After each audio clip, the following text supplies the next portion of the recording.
Hi dear students, welcome to this session. நான் உங்க Bala sir. 5th chapterல டாபிக் நேம் இது கொஞ்சம் லெங்க்தியாக இருக்கிறதுனால அடிக்கடி நமக்கு மறந்து போயிடும். அதாவது துகள்களினால் ஆன அமைப்பு, திண்ம பொருள்களின் இயக்கம். So system of particles and dynamics of a rigid body. So அதுதான் இந்த டாபிக். அதில் நுண் துகள்களுடைய அமைப்பை நம்ம படிக்க ஆரம்பித்தோம். அதில் பொதுவாக ஒரு பொருளுடைய இயக்கத்தை பற்றி நம்ம படிக்கும்போது பொருளுடைய ஒட்டுமொத்த இயக்கத்தை நம்ம பார்க்குறப்ப ஒவ்வொரு துகளுமே இயக்கத்தை மேற்கொள்கிறது. Each and every particle is moving அப்படின்னு நம்ம பார்க்கும்போது ஒவ்வொரு துகளையும் நம்ம அனலைஸ் பண்ணி பார்க்குறதுங்கிறது கஷ்டம். ஸோ அதுக்கு பதிலாக ஒரு பானை சோற்றுக்கு ஒரு சோறு பதம் அப்படிங்கிறது மாதிரி எவ்வளவு துகள் இருந்தாலும் அதனுடைய ஒட்டுமொத்த இயக்கத்தை படிக்கிறதுக்கு ஒரே ஒரு ரெப்ரசன்டேட்டிவ் நம்ம கிளாஸில் லீடர் வச்சுருக்கோம் இல்லையா. ஸோ அந்த மாதிரி ஒரு பாயிண்ட்டை நம்ம சூஸ் பண்ணி அதோட டைனமிக்ஸை படித்தா போதும். அப்படி படிச்சிட்டாவே அந்த பொருளுடைய மொத்த இயக்கத்தை பற்றி நம்ம படித்த மாதிரி அப்படிங்கிறதுக்காக நிறை மையம் அப்படிங்கிற ஒரு பாயிண்ட்டை நம்ம சூஸ் பண்ணோம். அந்த நிறை மையம் அப்படிங்கிறதுக்கான வரையறை நம்ம ஏற்கனவே சொல்லியிருக்கிறோம். இருந்தாலும் நான் ரீகேப் பண்ணுறேன். ஒரு பொருளுடைய நிறை முழுவதும் ஒரு புள்ளியில் செறிந்திருக்கும் அந்த புள்ளி தான் நிறை மையம். அதாவது எந்த புள்ளியில் நீங்கள் அசியூம் பண்ணுற புள்ளி, அந்த புள்ளியில் அந்த பொருளுடைய நிறை முழுவதும் செறிந்திருப்பதாக இருக்க வேண்டும். It is assumed to have the entire mass is concentrated at this point. So ஆக்சுவலாக இட் இஸ் அப்படி ஒரு புள்ளியை நீங்கள் தேடினீங்கன்னா கிடைக்காது. அது ஒரு imaginary point, but it exist. கண்டிப்பாக அந்த பொருளில் அது இருக்குது. எங்கன்னு நம்ம தேடக்கூடாது, பட் இருக்கும். பட் லொக்கேட் பண்ண முடியும். எங்கே இருக்குது அப்படிங்கிறத லொக்கேட் பண்ணலாம். அது ஏற்கனவே நம்ம சொல்லியிருக்கிறோம். ஒழுங்கான பொருள்களை பொறுத்த வரைக்கும் எங்கே இருக்குங்கிறத நம்ம சொல்லியிருக்கிறோம். இந்த வீடியோவில் கூட நம்ம என்ன பண்ண போகிறோம் அப்படின்னா, ஒரு எல் நீளமுடைய ஒரு கம்பியாக இருக்கும் பொழுது அதில் நிறை பரவல் சீராக இருந்தால், மாஸ் டிஸ்ட்ரிபியூஷன் யூனிஃபார்மாக இருந்துச்சுன்னா எந்த இடத்துல சென்டர் ஆஃப் மாஸ் இருக்குங்கிறதையும் நம்ம கண்டுபிடிக்க போகிறோம். தென் இந்த மாஸ் டிஸ்ட்ரிபியூஷன் வரும்போது இப்போ நம்ம ஒரு பொருளில் நிறைய துகள்கள் இருக்குது அப்படின்னு நம்ம சொல்கிறோம் இல்லையா. அப்படி பார்க்கும்போது ஒவ்வொரு துகளுடைய அளவு வேறு வேறு மாஸாக இருக்குதுன்னு வச்சுக்கோங்களேன்.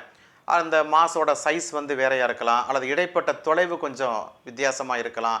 அப்படி பார்க்கும்போது நீங்கள் அந்த சென்டர் ஆஃப் மாஸை எப்படி எழுதுவீங்க?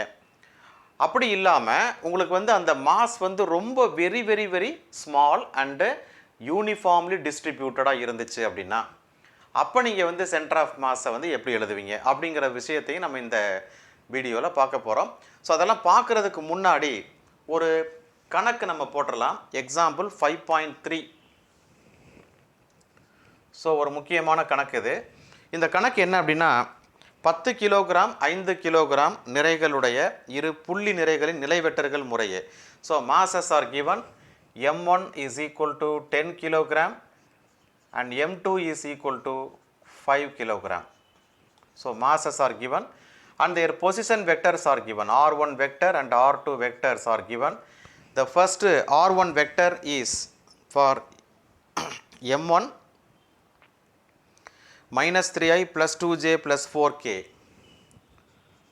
minus 3i plus 2j plus 4k. So it is measured in meter. Unit is meter. Am I right? Minus 3i plus 2j plus 4k. Then R2 is 3i plus 6j plus 5k. 3i plus 6j plus 5k meter. Okay. So this is the position vector for this mass. This is the position vector for this mass. இது M1 உடைய நிலை vector, இது M2 வினுடைய நிலை vector. சரியா? Okay. இப்போ இந்த அமைப்பினுடைய centre of மாஸை நம்ம கண்டுபிடிக்கணும். அதாவது பொசிஷன் வெக்டருடைய வேல்யூ, சென்டர் ஆஃப் மாஸ் எந்த இடத்துல இருக்கும் அதோடைய நிலை வெக்டர், பொசிஷன் வெக்டராக தான் கேட்குறாங்க. நிறை மையத்தின் நிலையை கண்டறியவும். So we have to find out the position vector of the center of mass. So that is R vector center of mass. இது என்ன வரும்? M1 R1 vector. இப்போ x axisனா நம்ம M1 x1 போடுவோம். இது 3 dimensional. M1 R1 vector plus M2 R2 vector is divided by M1 plus M2. Am I right? Okay. So M1, what is M? 10 into R1 vector minus 3i plus 2j plus 4k plus m2 is 5, then r2 vector is 3i plus 6j plus 5k. Okay, right, divided by 10 plus 5. So multiply பண்ணுங்க, 3 2 4, இது கரெக்டாக எழுதிருக்கோம்னு பார்த்துக்கணும், 3 6 5. Okay, multiply பண்ணுங்க, minus இன்னொன்று செய்யலாம் பாருங்களேன், 5 common எடுத்துட்டிங்கன்னா, 5 common எடுத்துட்டிங்கன்னா இது வந்து 2 ஆயிரும். 2 into minus 3i plus 2j plus 4k. Follow பண்ணுறீங்களா ஸ்டூடெண்ட்ஸ்? ஓகே, ப்ளஸ் 5 எடுத்தாச்சு. இப்போ அதனால் நீங்கள் இதை அப்படியே எழுதிடலாம், 3i ப்ளஸ் 6j ப்ளஸ் 5kன்னு எழுதலாம். ஓகே, ரைட், டிவைடட் பை என்னாகும், 10 ப்ளஸ் 5 15. எதுக்காக அப்படின்னா ஈஸியாக நம்ம கேன்சல் பண்ணி விடலாம். 5 3s are 15. ஓகேவா? அப்போ 1/3 நம்ம வெளியில் வச்சுக்கலாம். So 1/3 into 2 3s are 6 minus 6i, 2 into 2 4, 4j plus 2 into 4 8k plus 3i plus 6j plus 5k. Right? So 1/3 into S. இப்போ நீங்கள் வந்து i ஆட் பண்ணுங்கள், மைனஸ் 6i ப்ளஸ் 3i, அப்போ என்ன வரும், minus 3i, 4j plus 6, so 10j plus 8 plus 5 13k. ஸோ this is the, நீங்கள் divide பண்ண முடியுமான்னு பாருங்கள், இல்லைனா அப்படியே விட்டுறலாம். ஸோ 3ஆல் இதை டிவைட் பண்ணலாம். அப்போ 3ஆல் டிவைட் பண்ணிட்டோம்னா மைனஸ் i கேப் வருமா, 3 3 கேன்சல் ஆயிரும், plus 10/3j plus 13/3k. Am I right?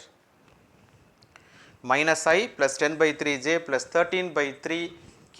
Position vector is also measured in meter. Center of massக்கும் அதே தான். ஸோ புரியுதான்னு பாருங்கள். ஸோ m1 m2 ரெண்டு வேல்யூஸ் கொடுத்துருக்குறாங்க, r1 r2 வேல்யூஸ் கொடுத்துருக்காங்க. ஃபார்முலா வந்து சென்டர் ஆஃப் மாஸுக்கு rcm vector is equal to m1 r1 plus m2 r2 divided by m1 plus m2. m1 10, r1 substitute பண்ணுறோம், m2 5, r2 substitute பண்ணுறோம், divided by m1 plus m2, 10 plus 5 15. 5 வெளியில் எடுத்து cancel பண்ணிவிட்டு 2 உள்ளே பெருக்கணும்னா minus 6 plus 4 plus 8 365 அப்படியே வந்துருச்சு. Minus 6i plus 3i minus 3i, 4 plus 6 10j plus 13k.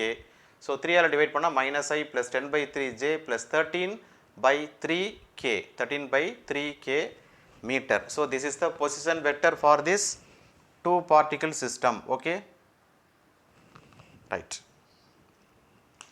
இதுதான் அந்த இந்த ரெண்டு துகள்களுடைய நிறை மையத்தினுடைய நிலை வெக்டரை குறிக்கும்.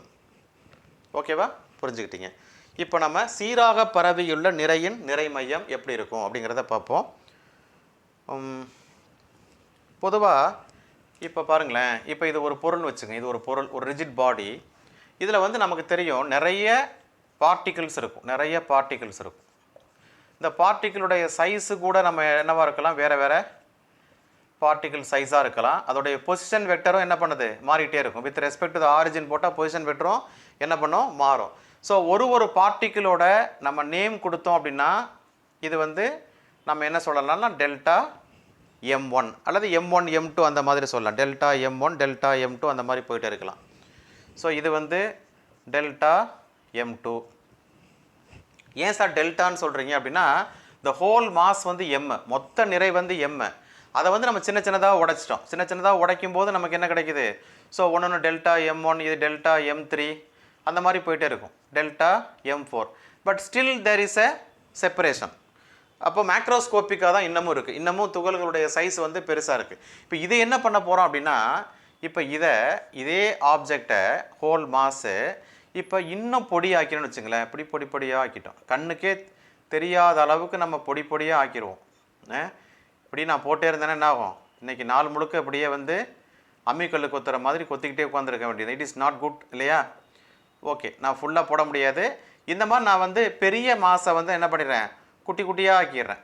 அப்போ என்ன ஆகுது, எனக்கு வந்து டெல்டா எம் வந்து டென்ஸ் டு வந்து 0 ஆயிடுது அப்படின்னா it is considered to be dm இல்லையா? இது வந்து நம்ம என்ன எடுத்துக்கலாம், டிஎம்னு எடுத்துக்கலாம்.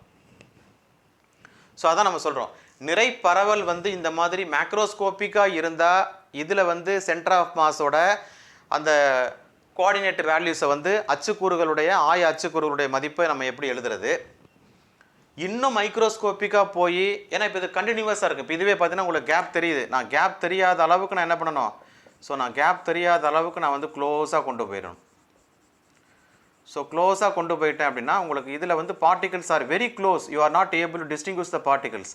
ஸோ பார்ட்டிகல்ஸ் ஆர் கண்டினியூவஸ், துகள்கள் வந்து தொடர்ச்சியாக இருக்கிறது, நெருக்கமாக இருக்கிறது, துகள்களுடைய அளவு மிகச்சிறியதாக இருக்குது, கண்ணுக்கு தெரியலை. அந்த அளவுக்கு நம்ம ரொம்ப க்ளோஸாக போயிட்டோம் அப்படின்னா அதனுடைய மதிப்பை எப்படி எழுதுறது, அந்த சென்டர் ஆஃப் மாஸினுடைய மதிப்பை எப்படி எழுதுறது அப்படிங்கிறதான் இப்போ நம்மகிட்ட இருக்கக்கூடிய கேள்வி.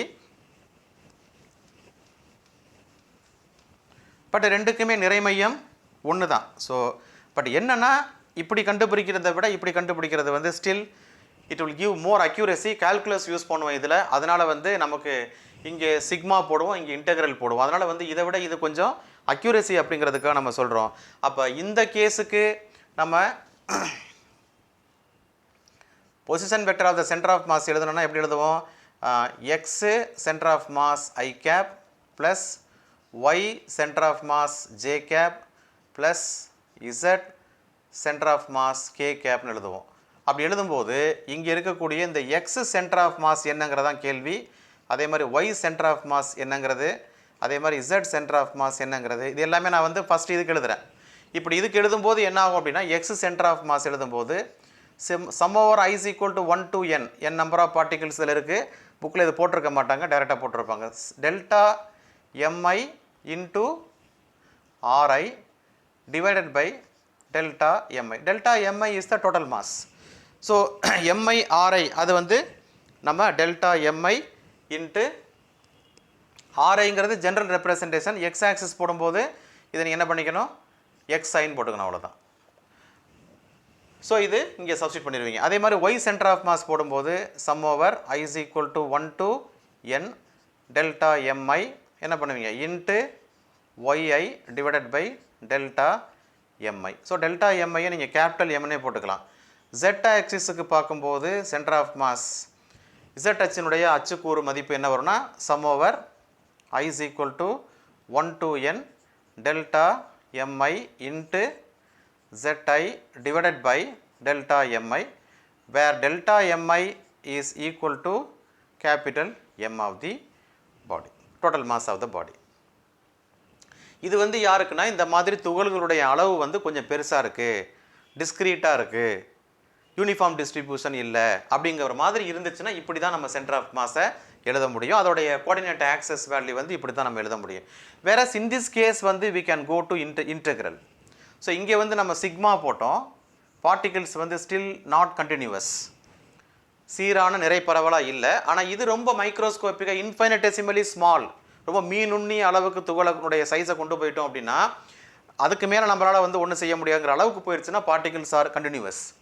அந்த மாதிரி வரும்போது நம்ம இதே சென்டர் ஆஃப் மாஸை எப்படி எழுதுவோம் அப்படின்னா எக்ஸ்சிஎம், இதோட பொசிஷன் வெக்டரில் இதே எக்ஸ்சிஎம் எப்படி எழுதுறோம் அப்படின்னு பாருங்கள், இன்டெக்ரல் எழுதிடுவோம். இன்டெக்ரல் என்ன எழுதுவோம் அப்படின்னா x dm divided by capital integral dm is very simple, x dm divided by dm. So இந்த கால்குலஸ் மெத்தடை தான் வந்து we are going to use in many applications. அதே மாதிரி YCM எப்படி எழுதுவோம், YCMங்கிறது என்ன வரும்னா integral YDM divided by integral dm and z center of mass integral z dm is divided by integral dm. So integral dm is nothing but similar to delta mi தான். So delta miங்கிறது டிஸ்கிரீட்டுக்கு, கண்டினியூவஸுக்கு integral dm that will give you capital M. So ஆக்சுவலாக இதுக்கு என்ன meaning அப்படின்னா 1 by m into integral z into dm இருக்கு. And these expressions for uniform distribution of the masses, நிறை வந்து சீராக பரவி இருக்கும் பட்சத்தில் அந்த நிறை மையத்தினுடைய சென்டர் ஆஃப் மாஸோட பொசிஷன் வெக்டரை கண்டுபிடிக்கிறதுக்கு தேவையான ஆய அச்சுக்கூறுகளுடைய மதிப்பு XYZ கோஆர்டினேட் ஆக்சஸோட அந்த செக்மெண்ட்ஸ் வேல்யூஸ் வந்து இப்படி தான் நம்ம கால்குலஸ் மெத்தடில் எழுத போகிறோம். அப்படி எழுதும்போது we will get more accurate value. நம்ம சென்டர் ஆஃப் மாஸை இன்னும் எக்ஸாக்டாக பின் பாயிண்ட்டாக வந்து நம்மளால் லொக்கேட் பண்ண முடியுங்கிறதான் point. So this will be very very important concept, you should know. கண்டிப்பாக உங்களுக்கு தெரிய வேண்டியது. நம்ம ஏற்கனவே கால்குலஸ் அப்படி தான் படிச்சிருக்கிறோம். பெருசாக இருந்தால் சிக்மா, ரொம்ப குட்டியாக போயிட்டா இன்டெக்ரல், அவ்வளோதான். ரொம்ப மைக்ரோஸ்கோப்பிக்காக போயிட்டோம் அப்படின்னா கண்டினியூவஸாக இருந்துச்சுன்னா ரொம்ப நம்ம கால்குலஸ் அப்போ ரொம்ப குழப்பிக்காதீங்க. அதாவது டிஸ்க்ரீட்டாக இருந்துச்சுன்னா அது சிக்மா, அதோட அக்யூரசி கம்மி. அதை வந்து நம்ம இன்டெக்ரல் பண்ணும்போது இன்னும் வந்து மோர் அக்யூரேட்டாக நமக்கு கிடைக்கும், அவ்வளோதாங்க. வேறு ஒன்றும் பெரிய விஷயம் கிடையாது. இன்டெக்ரல் வந்து it will give you more accurate value, that's it. Okay, next very important problem. M நிறையும் எல் நீளமும் கொண்ட சீரான நீள் அடர்த்தி ஒரு, அதாவது யூனிஃபார்ம் மாஸ் டிஸ்ட்ரிபியூஷன் தண்டின் நிறை மையத்தை கணக்கிடுக.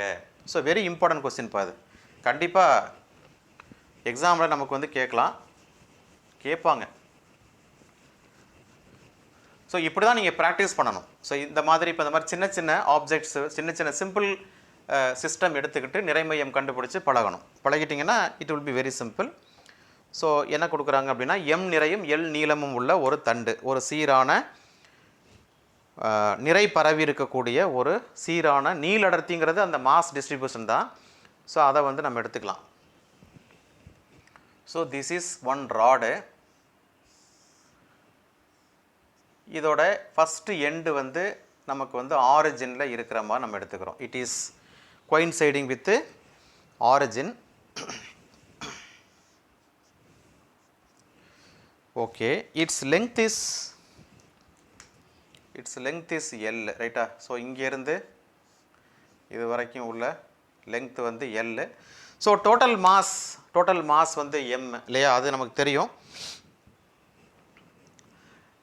இப்போ இதில் ஒரே ஒரு குவான்டிட்டி வந்து நான் டிஃபைன் பண்ணுறேன். என்ன டிஃபைன் பண்ணுறேன் அப்படின்னா, நீள் அடர்த்தி. அதான் கொடுத்துருக்காங்களே நீள் அடர்த்தி, அதாவது நிறை வந்து எப்படி பரவி இருக்குன்னு நம்ம சொல்ல போகிறோம். இந்த நீள் அடர்த்திங்கிறது lambda. So linear mass density, அது வந்து என்ன அப்படின்னா mass per unit length. Mass per total length வந்து L. மாஸ் பர் யூனிட் லெங்க்த்னா ஓரலகு நீளத்தில் எவ்வளவு நிறை இருக்குது, ஓரலகு நீளத்தில் உள்ள நிறை தான் நீள் அடர்த்தி அல்லது நிறையினுடைய நீள் அடர்த்தி. ஸோ ஆக்சுவலாக linear mass density, mass per unit length. அப்போ இதிலேருந்து நம்ம சொல்லலாம் டோட்டல் மாஸ் என்ன, டோட்டல் மாஸ் வந்து நீங்கள் லீனியர் மாஸ் டென்சிட்டியை நீங்கள் கரஸ்பாண்டிங் லெங்க்த்தால் மல்டிப்ளை பண்ணிட்டீங்கன்னா டோட்டல் மாஸ். நான் என்ன பண்ணுறேன், ஃபஸ்ட்டு மைக்ரோஸ்கோபிக் டு மேக்ரோஸ்கோபிக் நான் போகிறேன். ஸோ அதனால் நான் என்ன பண்ணுறேன், ஐ டேக் ஸ்மால் போர்ஷன். இந்த லெங்க்த்தில் ஒரு ஸ்மால் போர்ஷன் எடுத்துக்கிறேன். இந்த ஸ்மால் போர்ஷன் வந்து இப்போ திஸ் இஸ் எக்ஸ் ஆக்சிஸ் இல்லையா, இது வந்து எக்ஸ் ஆக்சிஸ். இதில் வந்து ஒரு நம்ம இங்கேருந்து நம்ம என்ன பண்ணுறோம் அப்படின்னா, ஒரு எக்ஸ் லெங்க்த்தில் எக்ஸ் டிஸ்டன்ஸில் நம்ம இந்த போர்ஷன் நம்ம எடுத்திருக்கோம். So this is a portion B consider. இதில் எல் லெங்க்த்தில் நம்ம இவ்வளவு எடுத்திருக்கோம். எவ்வளவுன்னா ஒரு டிஎக்ஸ் தான் இந்த போர்ஷன். ஸோ ஒரு டிஎக்ஸ் செக்மெண்ட்டு தான் நம்ம எடுத்துருக்குறோம். இதில் இருக்கக்கூடிய மாஸ் வந்து என்னவாக இருக்கும்னா டிஎம்மாக இருக்கும் இல்லையா. So dm is the very small amount of mass in this portion. இதை நம்ம கண்டுபிடிக்கணும். எப்படி கண்டுபிடிக்கிறது, இந்த டிஎக்ஸ் லெங்க்த்தில் இருக்கக்கூடிய அந்த மாஸ் வந்து என்னவாக இருக்கும் அப்படிங்கிறத நம்ம கண்டுபிடிக்க போகிறோம். எப்படி கண்டுபிடிப்பீங்க, மாஸ் வந்து டிஎம் இஸ் ஈக்குவல் டு, எப்படி கண்டுபிடிக்கணும், லீனியர் மாஸ் டென்சிட்டியை கரஸ்பாண்டிங் லெங்க்த்தோட மல்டிப்ளை பண்ணணும். லீனியர் மாஸ் டென்சிட்டி அது மாற போகிறதில்ல லாம்டா, ஏன்னா யூனிஃபார்ம் டிஸ்ட்ரிபியூஷன், சீரான நிறை பரவல், எல்லா இடத்துலையுமே அதே தான் இருக்கும். இன்ட்டு இப்போ லெங்க்த் எவ்வளவு, லெங்க்த் வந்து dx. So lambda into dx. அப்போ dm is equal to what is your lambda, lambda is m divided by l. So m into l into dx. This is what your dm. இப்போ நம்ம வந்து centre of mass கண்டுபிடிக்க போகிறோம். Centre of mass எங்கே இருக்குன்னா X ஆக்சிஸில் இருக்கக்கூடிய அந்த பொசிஷனை வந்து நம்ம கண்டுபிடிக்க போகிறோம். So that is a concept. So அதுக்கு தான் நம்ம இதை படித்தோம். So in this case of uniform mass distribution, நிறை வந்து சீராக பரவி இருக்கக்கூடிய பட்சத்தில் வந்து அந்த சென்டர் ஆஃப் மாஸோடைய பொசிஷனை வந்து எப்படி கண்டுபிடிக்கிறது, since it is lying in the X axis, இது வந்து எக்ஸ்ஹெச். அப்போ எக்ஸ்ஹெச்சில் வந்து நம்ம ஆதிப்புள்ளியிலிருந்து ஆரிஜின்லேருந்து எவ்வளோ டிஸ்டன்ஸில் வந்து நமக்கு வந்து இருக்குது அப்படிங்கிறத நம்ம கண்டுபிடிக்கணும். That is our point. So x cm கண்டுபிடிக்கிற ஃபார்முலானா integral x dm divided by integral dm. ஆம் ரைட்? இதான் அந்த ஃபார்முலா நம்ம எக்ஸ்ஹெச்சினுடைய மதிப்பு சென்டர் ஆஃப் மாஸோடைய பொசிஷன் கண்டுபிடிக்கிறதுக்கு எக்ஸில் என்ன டிஸ்டன்ஸுங்கிறத நம்ம பார்க்க போகிறோம். ஓகே,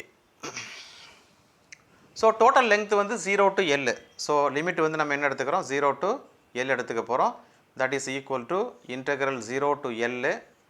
இது வந்து என்ன வரும், இன்டெக்ரல் டிஎம்ங்கிறது உங்களுக்கு எம் இல்லையா, ஸோ அந்த எம்மை வந்து நான் வெளியில் வச்சுக்கிறேன். 1/m. Integral dm is nothing but total mass. X அப்படியே போட்டுங்க. டிஎம்மோட வேல்யூ நம்ம கண்டுபிடிச்சிருக்கோம். What is that, m/L into dx. ஆம் ரைட்? ஓகே, இங்கே பார்த்தீங்கன்னா ஒரு ஸ்டெப்பு எம்மை வெளியே எடுத்துருங்க. So m into 1/m into 1/L. எல்லையும் வெளியே எடுத்துங்க. ஸோ m/L வெளியே எடுத்தாச்சு. அப்போ உள்ளர வந்து உங்களுக்கு என்ன இருக்குன்னா integral 0 to L x dx மட்டும்தான் இருக்கும். ஸோ m கேன்சல் ஆயிடுச்சு. So 1/L integral x dx from 0 to L. உங்களுக்கு தெரியும், என்ன தெரியும், you know very well what is x dx. Integration x²/2 பவரோட ஒன்று ஆட் பண்ணி அதே பவரை போடுவீங்க. அப்போ என்ன வரும், யூ வில் கெட் x²/2. ஓகேவா, 0 to L. So that is 1/L. Limit apply பண்ணுங்கள். L அப்ளை பண்ணிங்கன்னா L²/2ன்னு வரும். மைனஸ் லோயர் லிமிட் அப்ளை பண்ணிங்கன்னா 0 வரும். ஸோ 1/L இன்ட்டு L²/2ன்னு கிடைக்குது. ஸோ ஒரு L கேன்சல் ஆச்சுன்னா what is your value, L/2. So we have taken this small mass element. ஆக்சுவலாக mass element corresponding to the length element dx. நம்ம டிஎம்ங்கிற ஒரு mass எடுத்தோம், அது வந்து ஒரு டிஎக்ஸ் போர்ஷனில் இருக்குது. அந்த மாஸு அது எக்ஸ் டிஸ்டன்ஸில் இருக்குது ஃப்ரம் த ஆரிஜின். ஆதி புள்ளியிலேருந்து எக்ஸ் தொலைவில் இருக்குது. அப்போ நம்ம வந்து சென்டர் ஆஃப் மாஸ் எங்கே இருக்குன்னு கண்டுபிடிக்கிறதுக்கு எக்ஸ்ஹெச்சில் சென்டர் ஆஃப் மாஸ் எந்த இடத்துல இருக்குன்னு கண்டுபிடிக்கிறதுக்கு நம்ம இந்த ஃபார்முலா யூஸ் பண்ணுறோம். யூஸ் பண்ணால் L/2 டிஸ்டன்ஸில் இருக்குது. எல்லுங்கிறது டோட்டல் லெங்க்த்து. அப்போ சென்டர் ஆஃப் மாஸ் எங்கே இருக்குன்னு பார்த்தீங்கன்னா கரெக்டாக வந்து இது டோட்டல் லெங்க்த்னா இந்த இடத்துல சென்டர் ஆஃப் மாஸ் இருக்குது. So very simple. நீங்கள் வந்து பார்த்தீங்கன்னா இப்போ இதுதான் நமக்கு வந்து எல் நீளமுடைய அந்த ராட் அப்படின்னு வச்சிங்கன்னா இது டோட்டல் லெங்த் எல்னா இப்போ சென்டர் ஆஃப் மாஸ் வந்து இந்த இடத்துல இருக்கும், மிட் பாயிண்டில் இருக்கும். கரெக்டாக மிட் பாயிண்ட் நீங்கள் சஸ்பெண்ட் பண்ணிங்கன்னா total torque acting on the body will be 0. It will be balance, ஈக்குலிபிரியமில் இருக்கும். ஸோ இது கூட கொஞ்சம் கூட இருக்குது. அப்போ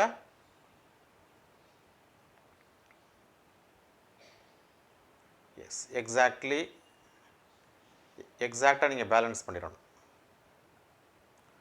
மாஸ் டிஸ்ட்ரிபியூஷன் இதெல்லாம் அந்தளவுக்கு யூனிஃபார்மாக இருக்காது. ஸோ பார்த்தீங்களா பேலன்ஸ் ஆயிடுச்சு. ஸோ கரெக்டாக மிட் பாயிண்டில் இட் இஸ் பேலன்ஸ்ட். அப்போ L/2ல தான் சென்டர் ஆஃப் மாஸ் இருக்குது. ஏன்னா அதான் நம்ம பிரின்சிபல் ஆஃப் மொமெண்ட்ஸில் படித்தோம். m1x1 ஈக்குவல் டு m2x2 அல்லது f1d1 equal to f2d2. So that is what your centre of mass. So l நீளமுடைய ஒரு தண்டில் நிறை மையம் அதில் சரி பாதி இடத்துல இருக்குது. அதாவது மிட் பாயிண்டில் மையப்புள்ளியில் அந்த நிறை மையமானது அமைந்திருக்கிறது அப்படிங்கிறத இந்த எக்ஸாம்பிள்ல இருந்து நம்ம மிக எளிமையாக புரிந்து கொள்ள முடிகிறது.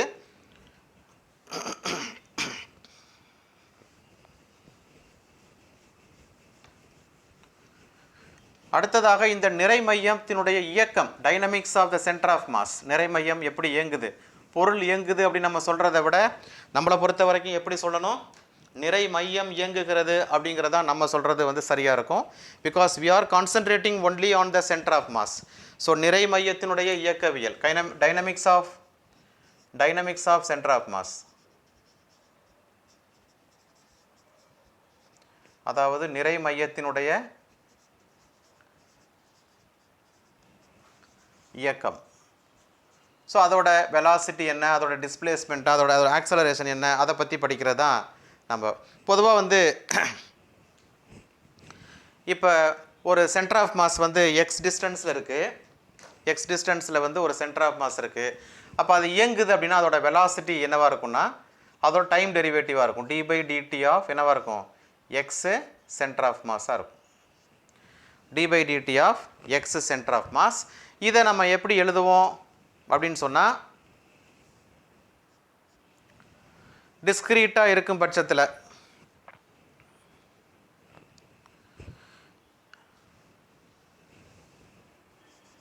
Sigma mi into dxi/dt divided by sigma mi. அப்படி தானே படிப்போம். Sigma mi xi by sigma mன்னு படிச்சிருப்போம். சிக்மா miன்னு சொல்லியிருப்போம், முன்னாடி சொல்லியிருக்கேன். ஆனால் இப்போ அது வந்து with respect to the time வந்து டிஃபரன்ஷியேட் ஆகுதுன்னா இந்த centre of mass x coordinate வந்து டிஃபரன்ஷியேட். அப்போ dx by dt it is also a vector quantity. அப்போ dx by dtங்கிறது என்ன? Velocity. So velocity of the centre of mass, நிறைமையமானது காலத்தை பொறுத்து இடம்பெயர்கிற பொழுது அது நிறைமையத்தினுடைய திசைவேகம் என்று அழைக்கப்படுகிறது. That is velocity of the centre of mass. அப்போ இது என்ன வரும்? Sigma mi vi vector divided by sigma mi. இந்த சிக்மா mi அந்த சிக்மா mi அடிக்கக்கூடாது, இட் இஸ் ப்ராடக்ட். ஸோ ஞாபகம் வச்சுங்க, vi vector. So this is the velocity vector of the center of mass. So ஒரு பொருள் இயங்குது அப்படின்னா நிறைமையம் இயங்குது. நிறைமையம் இயங்குறதுனால நிறைமையத்தினுடைய திசைவேகம் velocity of the centre of mass is v centre of mass is equal to sigma mi vi vector divided by sigma mi நம்ம சொல்கிறோம். Then we will go to acceleration. Acceleration of the centre of mass என்ன பண்ணுவோம்? நம்ம ஏற்கனவே படிச்சிருக்கோம். Rate of change of velocity தான் acceleration. அதாவது d by dt ஆஃப் v சென்டர் ஆஃப் மாஸ் இல்லையா? Right. That is equal to அப்போ என்ன வரும்? Some over mi dvi vector by dt divided by sum over mi, and that is equal to sum over mi, and this is what your acceleration, right? So it is ai vector divided by sigma mi. This is what your acceleration of the center of mass, நிறைமையத்தினுடைய முடுக்கம் என்று அழைக்கப்படுகிறது. So a center of mass equal to sigma mi ai vector divided by sigma mi. See, இப்போ ஒரு பொருள் வந்து அதுக்குள்ளே நிறைய துகள்கள் இருக்குது. அந்த துகள்களுக்கு நடுவில் இடைவினை இருக்குது, இன்ட்ராக்ஷன்ஸ் இருக்குது. அதை வந்து நம்ம என்ன சொல்கிறோம்? We called as internal force, அகவிசைன்னு சொல்கிறோம். இந்த அகவிசையின் காரணமாக அந்த சென்டர் ஆஃப் மாஸ் வந்து இயங்கலாம். இப்போ பொருள் வந்து ஓய்வு நிலையில் இருக்கும்போது, புறவிசை எதுவும் செயல்படாத போது, when there is no external force on the body, due to the internal forces the center of mass may move or may be at rest. அப்போ வந்து அல்லது என்னவாக இருக்கலாம் அப்படின்னா, the center of mass may travel with uniform velocity. அதாவது ஒன்று centre of mass வந்து புறவிசை எதுவும் செயல்படலை அப்படின்னா நிறைமையம் வந்து ஓய்வு நிலையில் இருக்கலாம், அல்லது சீரான திசை வேகத்தில் இயங்கிக்கிட்டு இருக்கலாம். ரெண்டு கேஸ்லேயுமே acceleration of the centre of mass, அதாவது நிறைமையத்தினுடைய முடுக்கம் வந்து ஜீரோவாக இருக்கும். அதாவது இந்த கேஸ் நல்லா ஞாபகம் வச்சுங்க, இந்த வி சென்டர் ஆஃப் மாஸ் வந்து அகவிசைகளின் காரணமாக ஒன்று ஜீரோவாக இருக்கலாம், அல்லது இந்த வி சென்டர் ஆஃப் மாஸ் என்னவாக இருக்கலாம்? ஒரு மாறிலியாக இருக்கலாம். It may be a constant. நான் சொல்கிறது புரியுதா? That is due to the internal forces. அகவிசைகள் உள்ளே இருக்கக்கூடிய துகள்களுக்கு இடைப்பட்ட அகவிசையின் காரணமாக புறவிசை எதுவும் செயல்படலை. when there is no external force on the body. அப்போ வந்து பார்த்தீங்கன்னா இப்போ எனக்கு நிறைமையம் இருக்குது. ஐ ஹாவ் என்னது சென்டர் ஆஃப் மாஸ். பட் நான் வந்து என் மேலே எந்த ஃபோர்ஸுமே ஆக்ட் பண்ணலைன்னா எனக்குள்ளே இருக்கக்கூடிய பார்ட்டிகிள்ஸுக்கு நடுவில் என்ன இருக்கலாம்? இன்டர்னல் ஃபோர்ஸ் வந்து இருக்கலாம். அப்படி இன்டர்னல் ஃபோர்ஸ் இருக்கும்போது அந்த சென்டர் ஆஃப் மாஸ் வந்து ரெஸ்ட்லையும் இருக்கலாம், அல்லது வந்து என்னவாக இருக்கலாம்? ஒரு யூனிஃபார்ம் வெலாசிட்டியில் வந்து இயங்கி கொண்டும் இருக்கலாம். அப்படி இயங்கினால் அது வந்து கான்ஸ்டன்ட்டு, ரெஸ்ட்டில் இருந்துச்சுன்னா அது வந்து ஜீரோ. ஆனால் ரெண்டு கேஸுக்குமே வந்து acceleration of the centre of mass வந்து கண்டிப்பாக என்னவாக இருக்கும்? ஜீரோவாக இருக்கும். இது ஜீரோனாலும் இது ஜீரோ தான், இது கான்ஸ்டன்ட்னாலும் இது ஜீரோ தான். ஏன்னா வெலாசிட்டியை வந்து with respect to the time, திசைவேகத்தை வந்து காலத்தை பொறுத்து நீங்கள் டிஃபரன்ஷியேட் பண்ணிங்கன்னா you will get the zero value. So ரெண்டு கேஸ்லேயுமே ஆக்சலரேஷன் வந்து ஜீரோ. ஆனால் இது எப்போ? when external force is equal to 0, புறவிசை சுழியாக இருக்கும் பொழுது. when external force is not equal to 0, நான் வந்து புறவிசையை நான் செலுத்துகிறேன் அப்படின்னு சொன்னால் there is an acceleration. அப்போ உங்களுக்கு என்ன வரும்? F external that is equal to என்ன வரும் உங்களுக்கு? total mass of the body is sigma mi or simply capital M ன்னு போட்டுக்கலாம், into a center of mass, capital M into a center of mass. Therefore the acceleration of this center of mass, நிறைமையத்தினுடைய முடுக்கமானது புறவிசை external force divided by total mass, அந்த பொருளுடைய மொத்த நிறையை கொடுக்கும். ஸோ இதால் டிவைட் பண்ணோம்னா அந்த நிறை மையத்தினுடைய முடுக்கம் வந்து கிடைக்கும். So these are some important terms we have to understand. So இதெல்லாம் நம்ம கண்டிப்பாக தெரிஞ்சாதான் we will discuss about other things. ஒரு பாடியில் வந்து ஃபோர்ஸ் அப்ளை ஆகும்போது அங்கே என்னெல்லாம் நடக்குது அப்படிங்கிறத வந்து, ஏன்னா because we have to study about the dynamics of the center of mass. முழுக்க நம்ம பொருளுடைய இயக்கத்தை வந்து எப்படி படிக்கிறோம் அப்படின்னா நிறை மையத்தை வச்சு தான் படிக்கிறோம். அதனால் நிறை மையம் எப்படி இயங்குது, அதனுடைய இயக்கவியல் என்ன, நிறை மையம் எப்போல்லாம் வந்து ஓய்வில் இருக்கும், எப்போல்லாம் வந்து திசை வேகத்தோடு இயங்கும், எப்போல்லாம் அதனுடைய முடுக்கம் சுழியாக இருக்கும், எப்போ அது முடுக்கம் பெறும். ஸோ அதை பற்றியெல்லாம் நம்ம வந்து ஒரு ஐடியாவுக்கு வந்தால் தான் நம்ம அடுத்து வந்து ப்ரொசீட் பண்ண முடியும். ஸோ இந்த வீடியோவும் உங்களுக்கு ரொம்ப முக்கியமான வீடியோ, தொடர்ந்து பாருங்கள். And today my tip is, நம்ம வந்து எப்போதுமே வாழ்க்கையில் நிறைய நம்மளை சுற்றியில் வந்து பிரச்சனைகள் இருக்கும், நிறைய கஷ்டங்கள் இருக்கும். அது எல்லாமே நம்முடைய வாழ்க்கையினுடைய முன்னேற்றத்துக்கு எந்த காலத்துலையும் என்னவாக இருக்கக்கூடாதுன்னா தடையாக இருக்கக்கூடாது. நம்முடைய மைண்டில் எப்போதுமே ஒரு விதமான ஒரு பாசிட்டிவ் எனர்ஜி இருக்கணும். அந்த பாசிட்டிவ் எனர்ஜி எடுத்துக்கிட்டு தொடர்ந்து நம்ம முன்னேறி போயிட்டே இருந்தால் நம்முடைய வாழ்க்கையில் எளிதாக நம்முடைய இலக்கை அடைய முடியும். சுற்றி நடைபெறக்கூடிய எந்த பிரச்சனைகளையும் நம்ம மைண்டுக்குள்ளே கொண்டு போனோம்னா அது நம்முடைய வளர்ச்சியை பாதிக்கும் அப்படிங்கிற விஷயத்தை நீங்கள் எடுத்துக்கங்க. அப்பா அம்மா திட்டினாங்களா, நம்ம நல்லதுக்கு தான் சொல்லிட்டு காதில் வாங்கிட்டு விட்டுறணும், அதை மைண்டில் கொண்டு போகக்கூடாது. டீச்சர்ஸ் திட்டுறாங்களா, அது நம்முடைய நல்லதுக்கு தான் சொல்லிட்டு அதை மைண்டில் எடுத்துக்காமல் நம்ம பாசிட்டிவ் எனர்ஜியோட அதை பாசிட்டிவாக ட்ரீட் பண்ணி போயிட்டே இருக்கணும். ஃப்ரெண்ட்ஸ் வந்து பேசலையா, பேசாமல் போனால் பரவாயில்ல, இன்னொரு நாளைக்கு நம்மளை பற்றி புரிஞ்சுக்கிட்டு பேசுவாங்க அப்படிங்கிற ஒரு பாசிட்டிவ் தாட்டோடு போகணும். நம்ம வீட்டில் சண்டை நடக்குதா, பிரச்சனைகள் இருக்கா, அதையெல்லாம் நம்ம மைண்டுக்கு எடுத்துகிட்டு போகாமல் ஒரு பாசிட்டிவான எனர்ஜியோட நீங்கள் பாட்டுக்கு போயிட்டே இருக்கணும். So these are all the tips for you. Keep following, keep subscribing. Thank you.